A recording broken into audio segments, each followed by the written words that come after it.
New Zealand. What can I say? In first grade, I got assigned New Zealand for my geography day, and since then it has been a reoccurring thing within my life. I've had teachers that were more or less obsessed with the country, and I even took a Dutch culture and history class where I learned a little more about the history of New Zealand. And even to this day, my dad will randomly ask me which is the capital of New Zealand or which is the biggest city, and I answer him correctly every time.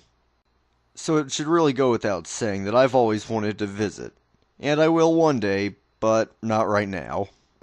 Anyway, one of my reviewers requested that I look at the New Zealand film Footrot Flats, A Dog's Tale, which coincidentally I've been wanting to do for a while now, but I got kinda caught up in, let's just call it my communist trilogy. But now I'm free to make this video. Yay! Let's get into it.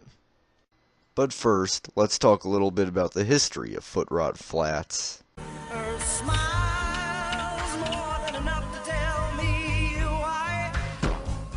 Footrot Flats started out as a comic created by the New Zealand cartoonist Murray Ball.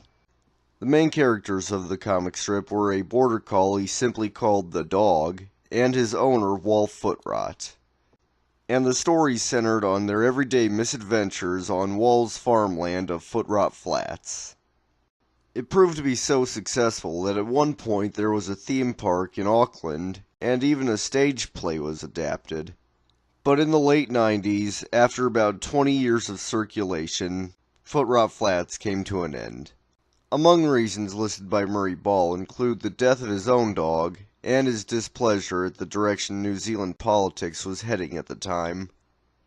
Now, as sad as those reasons might be, let's look up some other stuff he's been into recently. And he just died. Just great. This has gotten real depressing real fast.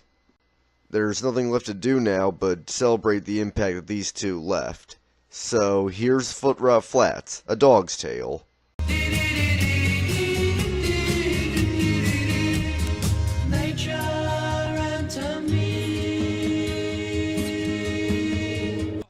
That was a pretty good movie. I liked it. With that said, it was a little slower paced than I'm used to, and I also expected a little more adventure to be in this movie. But considering that the comic it was based off of was very much slice of life, I can't hold that against the movie at all. Especially not when it was co-written and directed by the guy that actually made the comic. So is this the perfect movie? Well, no, but I still enjoyed it. For instance, as usual, I find myself really enjoying the animation. Just looking at the character design and judging by the way they move, you can really tell that they came from a comic. I also like how we get introduced to the dog along with Wal. You know, sort of like an origin story type situation. I also really enjoy how from the beginning of the film we're given these beautiful backgrounds to look at. I know how cliche it is to say it, but you can really tell a lot of care and effort went into making this movie. Anyway, here's my spoiler warning. I'm about to talk about the story. And here we go. One of my few complaints about the movie has to do with the plot. The movie kind of meanders and never really sticks to one story at a time. Like, one minute he'll get the dog for the first time, and then another minute he'll go on a date and have it ruined, and then in another minute he'll be trying out for the national rugby team. Now, in all fairness, I am exaggerating a bit, but that is the impression that I got when I watched the movie.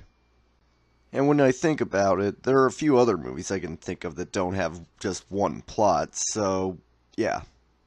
Anyway, that's about all I've got to say about this movie. I don't really want to give away too many spoilers.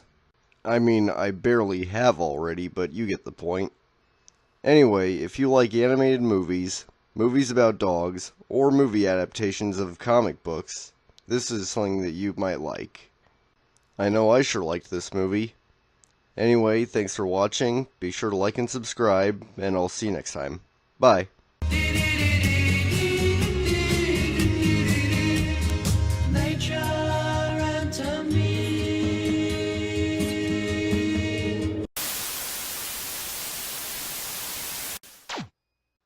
This is a product of our great society.